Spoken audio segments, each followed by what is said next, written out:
Joining me right now from the left, Josh Orton, Senior Advisor for Progressives United and former leadership aide to Senate Majority Leader Harry Reid. Also from the right, and to my left here, Scottie Nell Hughes, News Director for Tea Party News Network and author of the forthcoming book, Roar, The New Conservative Woman Speaks Out.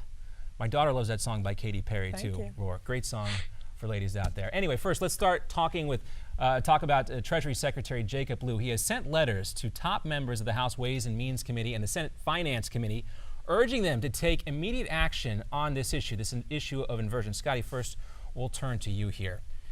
Tax reform, is this something that Tea Party conservatives can get the base excited about? I think this is something we can get the base excited about, but it comes down to one word: simplify. Right now, it is so complicated, and we know with anything that's a bureaucracy, when it's complicated, that just means there's more chance for corruption. And all that the conservative base wants is to simplify it. And I think that's where you see plans like Herman Cain's 999 plan, or to sit there and to abolish the IRS and start from the very beginning, is continuing to gain popularity. Well, Josh, what do you think is the lack of simplicity the real issue here on getting both sides to move ahead on tax reform? Well, actually, I think Scottie mentioned a word that I think applies in a lot of cases here, which is corruption. I think that a lot of these corporations who have been abusing our tax code and holding profits overseas and trying these sort of inverse structures have had way too much access to our politicians in our elections. They've spent millions and millions of dollars to elect and keep in office the politicians that are willing to be easiest on corporations when it comes to the tax code. And I think so, yes, corruption is a big problem, but the reason corruption is a big problem is because our lawmakers in Washington are way more sympathetic to corporations than they are to the average taxpayer. All right, so we were talking about tax reform. Josh wants to talk about campaign finance reform. And I think that's something definitely that needs to be, that's something that both sides of the aisle are guilty of. Of course, these guys don't want to sit there and they don't want to sit there and reform their own ways to raise money. But I think you hit on something there, is the attack we have on capitalism right now in big business. Yes, our politicians buddy, but at the same time, our big business as well as small business has taken a major assault by this administration, mainly by the liberals. And I love how they're sitting here saying that they want to sit here and attack and they need to crack down on business. But those are the guys that are paying the paychecks for all of us common day, everyday Americans right now.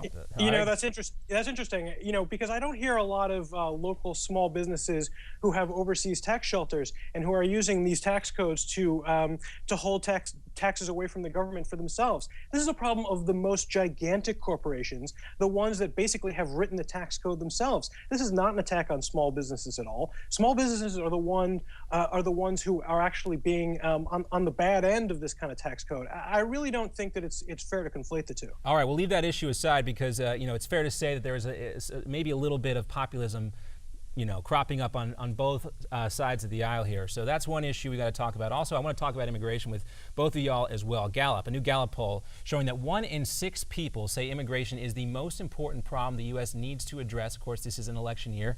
This is the highest percentage we've seen since 2006, and yet both sides of the aisle seem stalled out on facing this issue long-term and here short-term. Scottie, it seems like Democrats are now putting more pressure on the Republican not to change this Wilberforce Act, which would allow them to deport some of these illegal minors faster. Are we going to see any kind of resolution on this anytime soon? We're going to have to see resolution. I think that's right now what's happening in Congress right now. When you're sitting here talking about 57,000 students or 57,000 children have flooded our borders, Texas right now, the people of Texas are calling for the Guard to be put on their borders to protect them from this crisis. Arizona, California, you have these border states that are truly right now having upheavals within their own communities because they're seeing gangs come over from the border. You're seeing diseases they're not used to fighting coming over. So it's whether or not D.C. wants to avoid the issue. President Obama brought this issue on the United States, and I guarantee they're going to have to deal with it before these elections come in November. Well, Josh, do you think that's a fair assessment? Is this really President Obama's fault, or is this a bipartisan problem going back to the previous administration? Yeah, well, I think the question is what's changed, right? Has the number of people involved in this humanitarian crisis changed, or have American values changed? You know, I see politicians like Rick Perry playing soldier at the border trying to say, well, you know, we can only bring in these many children. We have to send them all back. We have to give them, you know, one-way tickets on American Airlines. That strikes me as very strange. American values have said that if you're coming to the border, to our borders, and you're in danger of bodily harm in your home country, you're going to have due process, and we're going to see if we have a place for you in the country. And I'm not really sure when the meeting happened where we changed those American values just because the number of people coming to the borders because of things that were happening in other countries changed. Well, at least So on I those, guess at least in Oracle, Arizona, and Marietta, California, what changed is people got fed up. But let's move on, because Josh, want to get your response to a soundbite or a quote we have from Patrick Leahy, the senator from Vermont. Quote, I also remind people of a time in the past around World War II when this country unwisely closed its borders to people who were fleeing the Holocaust in Germany. They came here, they were turned back, sent back, many of them to certain death in death camps. So often, liberals criticize Republicans for bringing up the Holocaust in a lot of political discussions. You know, and here we have it from Patrick Leahy. Do you support and do you defend his use of this particular reference? Well, this topic is especially resonant for me, but I think that you have to get at the core of what Senator Leahy was talking about. Now, obviously, Holocaust references are always somewhat fraught, but it goes back to this question of values and who are we as a country. You know, we look back to what happened during the Second World War, and when people came to our shores and we turned them away. Now, the question is, how do we want to be known in the world? Do we want to be known as the country that's a beacon for freedom and safety, or do we want to sort of throw ourselves in the lot with these countries who say, no, it doesn't matter what's going on in your home country, even though you don't have a democracy. Our democracy doesn't stand for that anymore. You have to go home. And I think that's a pretty clear morals question. And I guess my question is whether we're going to be able to put election year politics in 2014 aside and actually address this humanitarian crisis, or whether we're going to be running around on the border for the next few months talking about how many people we have to send back. And I love a role reversal here because we got the liberal or the progressive questioning the morals of the conservatives. Yeah, and I love it that you're sitting, and no offense to you, John, you're sitting there and talking about humanitarian crisis, you're talking about morals, and in reality, this is something that President Obama, the Democrats, created this issue.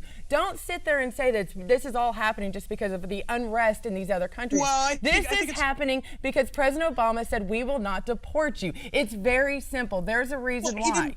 He didn't change the law. I mean, the law has how it's been. I mean, no, he allowed it to broadcast down there. He went down there. He allowed his minions to go into these countries and tell these parents, send your children to the United States. We will not deport them. We will give them free education, free housing, free food. Oh, and we'll even teach them how to play soccer. And of course, it's taken that time from the spring when he sat there and made these declarations. And that's what we're dealing with right now. The problem is President Obama didn't realize the backlash he would get from his own base, his own Democrats, his own urban areas that are having to deal with it. You have Democrat governors in Colorado, Massachusetts, who's now saying that, oh, come here, come to the Hamptons. I think they need to sit there and take the students from the borders and fill up the Hamptons that are being so generous. We have Martin O'Malley pushing back as well. You know, Josh, I do want to give you a chance to respond, but we do have another topic we got to get to with only about 2 minutes left to go. So I want to move on and talk about this race playing out in Southern California. Carl DeMeo is an openly gay Republican, supports he's a pro-choice guy and says that climate change requires bold solutions from the government. Again, he's running as a Republican congressional candidate. Scottie,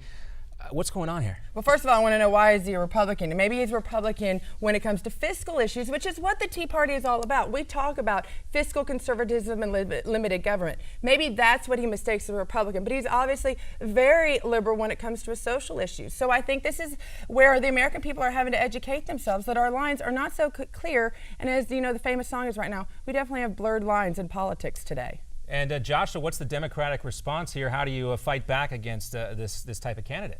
Well, it sounds like he's just more in touch with reality than most Republicans. Oh. Look, the military is aware and is planning for global climate change.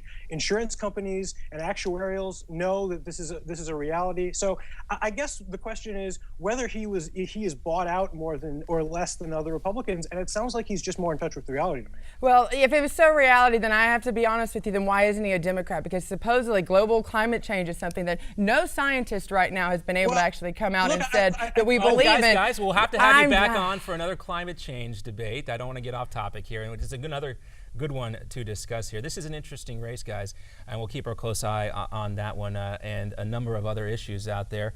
Josh Orton, great to have you with us as always. Scottie, Nell, Hughes, stick around if you can. If you got a few minutes, we want to talk with you a little bit more. Josh, have a great day. You too.